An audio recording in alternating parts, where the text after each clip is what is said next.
Hello, people and others. What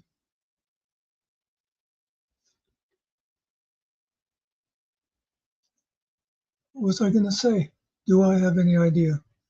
No, because it's 5:30 in the morning. Well, it's only 4:30. I'm doing good. So, earlier today I was over at Hill Pirates, where I hanged out a lot. And let me just say a couple of things about that. Yes, me and Jeff used to have problems. They're behind us. I've learned that I was wrong about a few things. I've learned to appreciate them.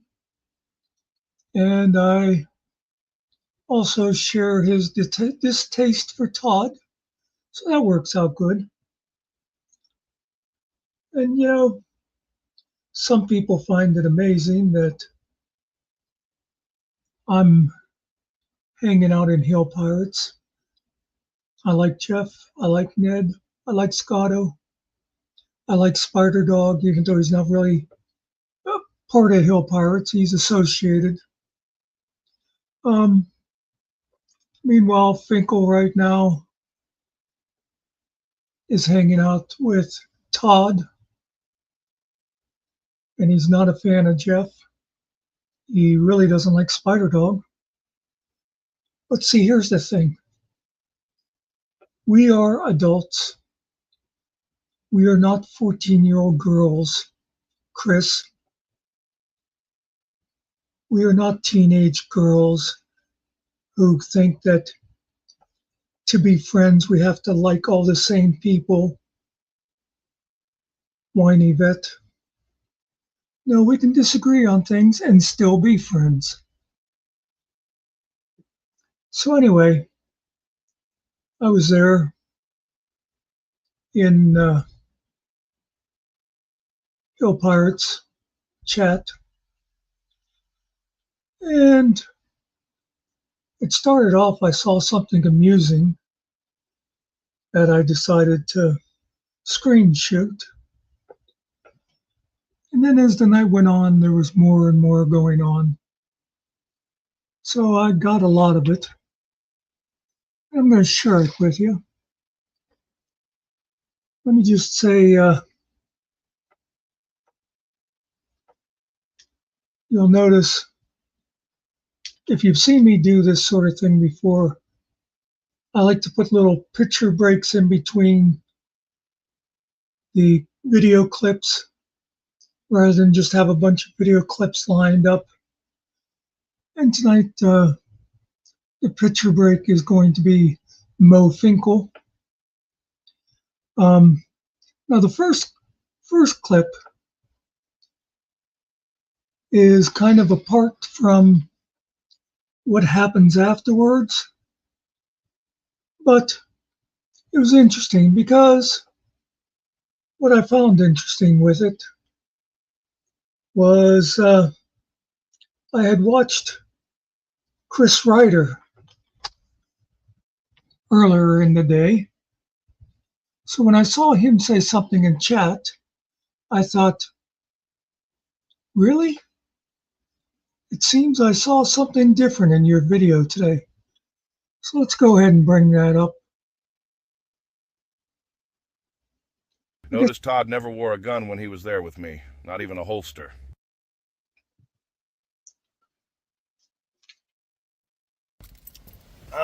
I am at the Meade County Courthouse. Had court this morning. It actually got moved for 2 weeks. But before that, the Meade County government... I'm sorry, did I miss something? Notice Todd never wore a gun when he was there with me, Oh, okay. not even a holster. I thought I missed that. It was just because I didn't have my headphones on. I am at the Meade County Courthouse. Had court this... So yeah, he said in chat tonight, Todd never wore a gun around him, not even a holster. This morning, it actually got moved for 2 weeks. But before that, the Meade County government decided to call my stalkers and tell them to come here. And because it's so last minute, I'm asked to go on in and confirm with the judge that my court date's been moved for 2 weeks because my lawyer can't make it today. He snowed in, and he's got bad health, so he can't shovel his car out. But a man that told me he was going to help me stop breathing oxygen and also threatened to come to my house at 3 o'clock in the morning and said I was going to get my gun is waiting for me in this lobby. None of them give a fuck. They called him here. So it is what it is, and I'm by myself because Tiffany's with her kid, and she does not have court today. This is just for me. And my attorney's not here. But you know who is here? JJ's little sycophants. My little stalkers. They're here. So, it is what it is. If they're going to do something, let them fucking do it. I'm here all alone. All by my lonesome.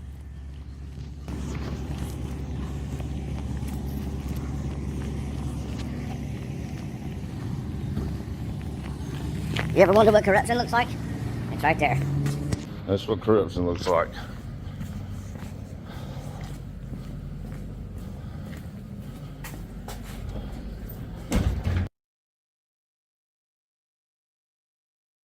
Interesting.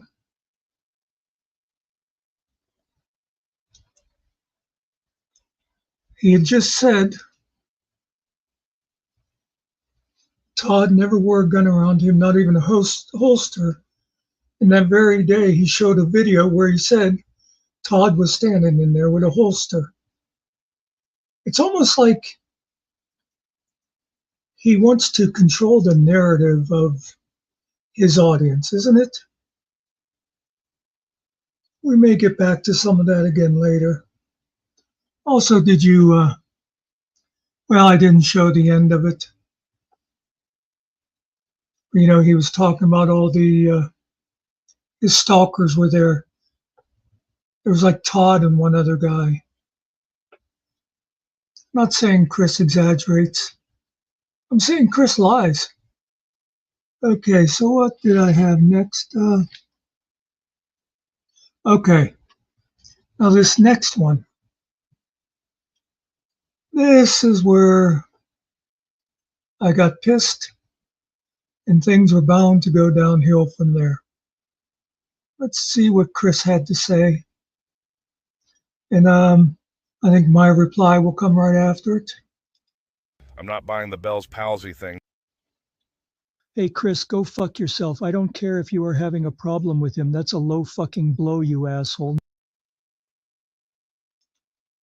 Yeah, so that is Chris the doctor deciding that Finkel was lying about his medical condition. I don't know why he thinks he would lie about that. But then again, with Chris, you know what Grandma Muckster always said? Liars think everybody else lies.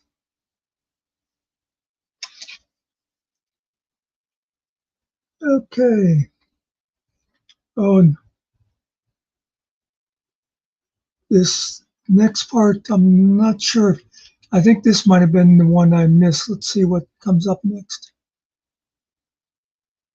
Muckster, are you going to answer me? Do you plan on publishing the information about Tiffany's children in that call? Just curious. Chris, try to read other people's comments than just yours. Yeah, see, I had missed before that. He asked me that. He said, Muckster, are you planning on publishing stuff about Tiffany's kids? And I had said no.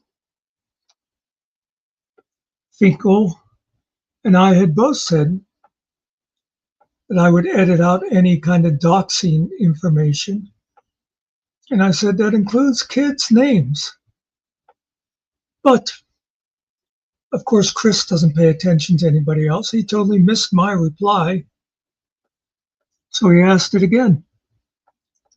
And I was thinking about this afterwards.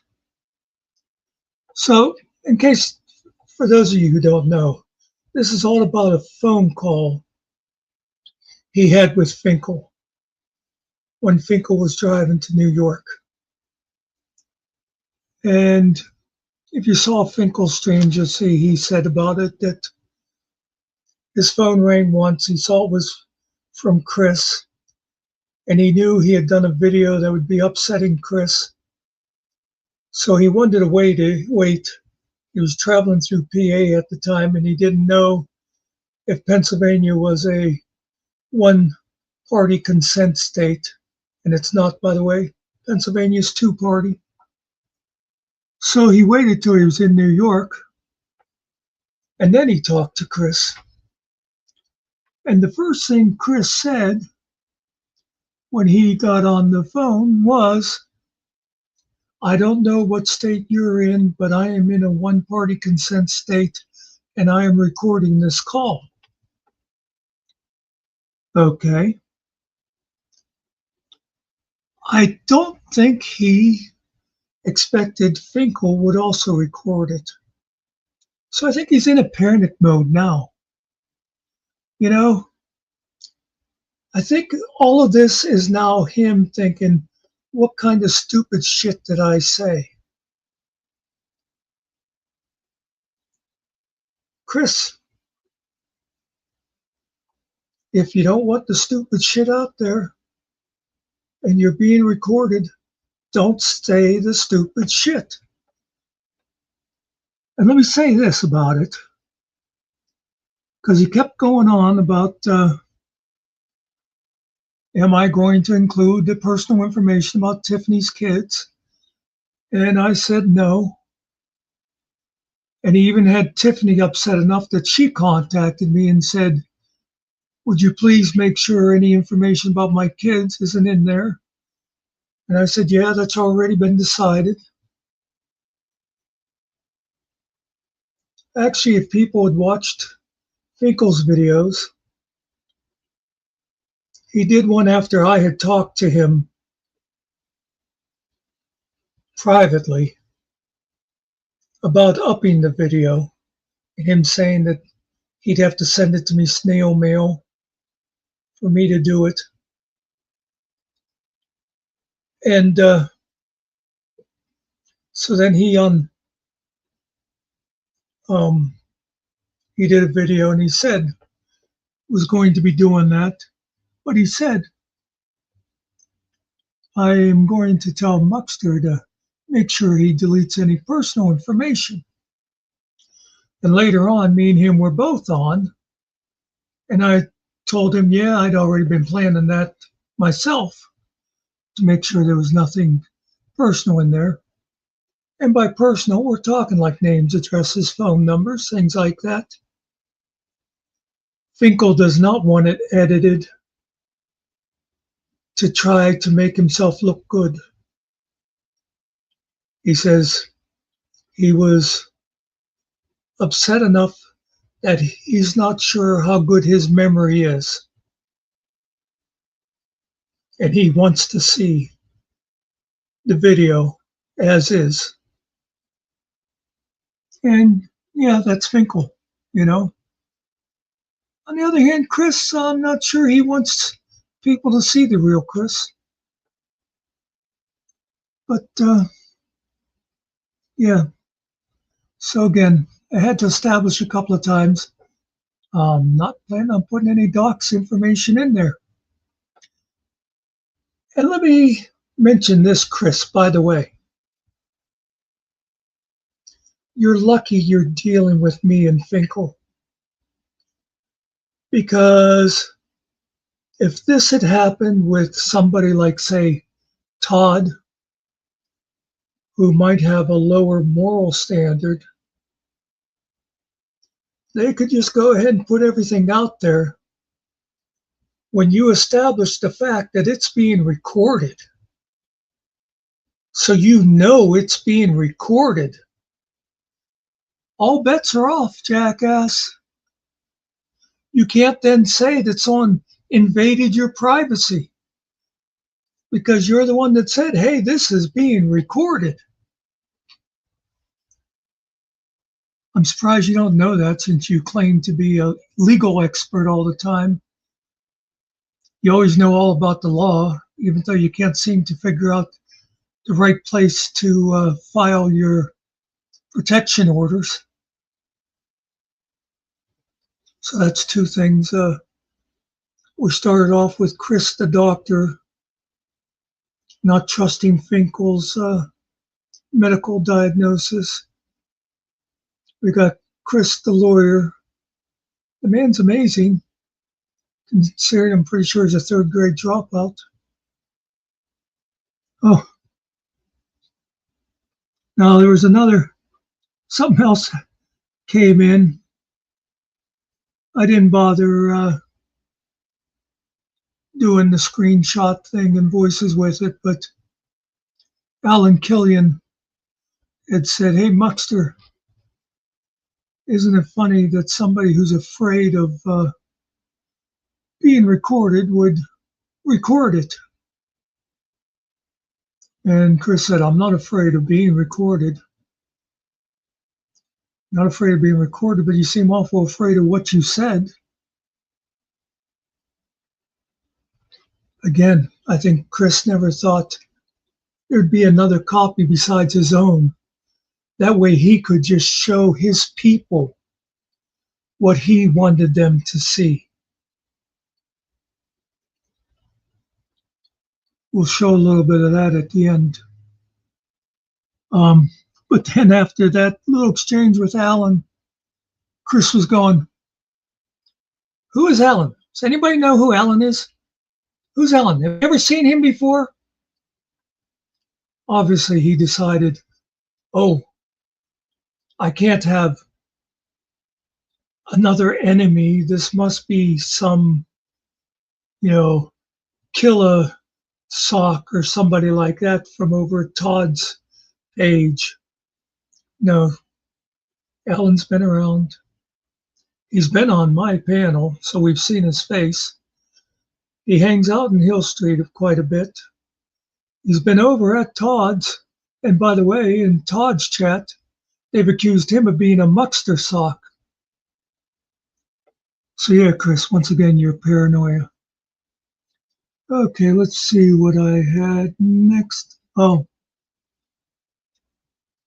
here we go. Muckster, just so you think about it, denying your friend has a serious mental health problem isn't going to help him. Yeah, see, now we get Chris the psychiatrist. Obviously, the fact that Finkel has been buddying with Todd recently and given money to Todd and not to Chris, he's got serious mental health issues.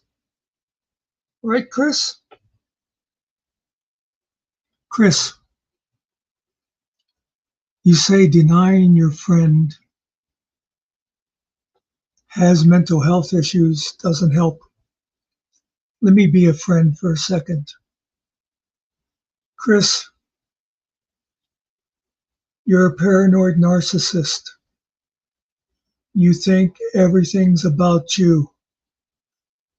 The narcissism feeds the paranoia because you are constantly looking for enemies. You put everybody into two categories, friend or enemy. And that's why you lose supporters. Because of your attitude. And you're so not self-aware.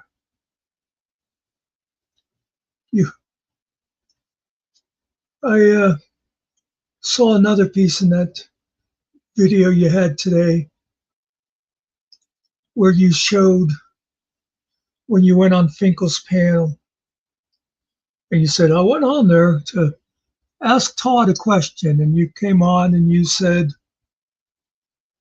Todd, I just want to ask you to please leave me and my family alone. Would you please promise to do that? Yeah, very reasonable, very reasonable. You didn't bother showing your subscribers the next 20, 30, 40 minutes, whatever it was, of you just sitting there screaming and yelling. Because that wouldn't look good to your people, would it? Let me tell you something about your people too, Chris. Do you know why you have supporters? Because of Tiffany. I don't think you appreciate that. If it wasn't for Tiffany, you wouldn't have near the support you do. People feel sorry for what Tiffany's gone through. They're pulling for Tiffany. They like Tiffany. You're not all that likable, Chris. It's hard for people to pull for you. You know, if you way back, I mean, you had legitimate problems with the whole Meade County thing. If you'd have stuck to fighting that fight, mostly in court, and not gone out there on YouTube and picking fights first with Kaiser, because that's where JJ was, and then with Generally Specific and whatever, now with Finkel, you wouldn't have so many people coming after you. They come after you because you make yourself a target. Hey, Kiwi. I tell you to think about that, but that's, you won't, because you always know you're right. I think I just have this last part here. Speaking of what you want to feed your followers, you're so worried about that phone conversation getting out. Now that you know you didn't have the only recording of it. So let's show people how you introduced your followers to that phone call today, right at the beginning of your show.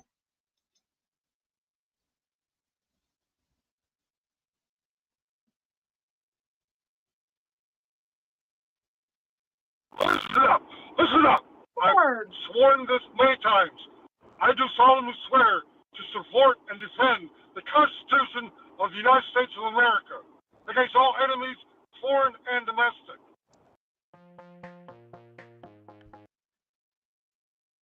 Yeah.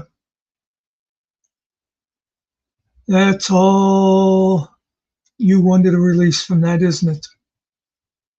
Just a little clip making Finkel look like a maniac and not having your own part in it. Too bad that's all going to come out anyway, isn't it? You can't hide. You know, oh, Chris. And I know you think I'm nobody. I got, what, 300 subscribers? But people will see this. It's also going to be on the Shadow Finkel page. People will see it there. People are going to learn more and more about you.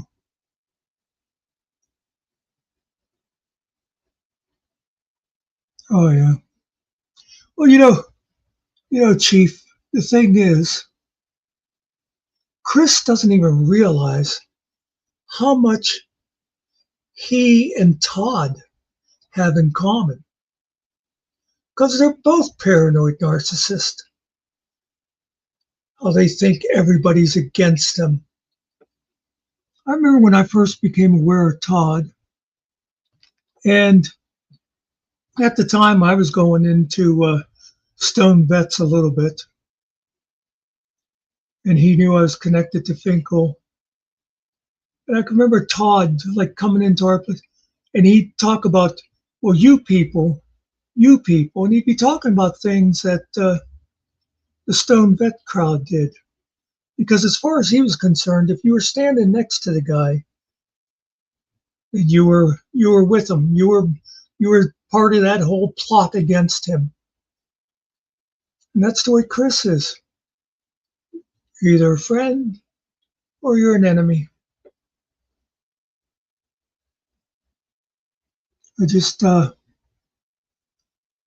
I honestly don't know how Tiffany is stuck with them, but that's a whole other thing.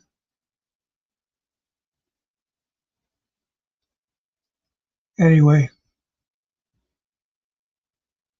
that's all I had to say about this. 25 minutes, a little longer than I wish I'd go. But be watching. Maybe later today, if the mail arrives. If not, most probably tomorrow. You'll see the rest of the phone call. But I will say, I'm going to go through the whole thing, and I will either edit out or, put a air horn over or anything if anybody mentions any of the kids' names or personal information like that. Because believe it or not, I'm not that big of an asshole. So thanks for watching. Thanks for stopping in, you guys. Take it easy.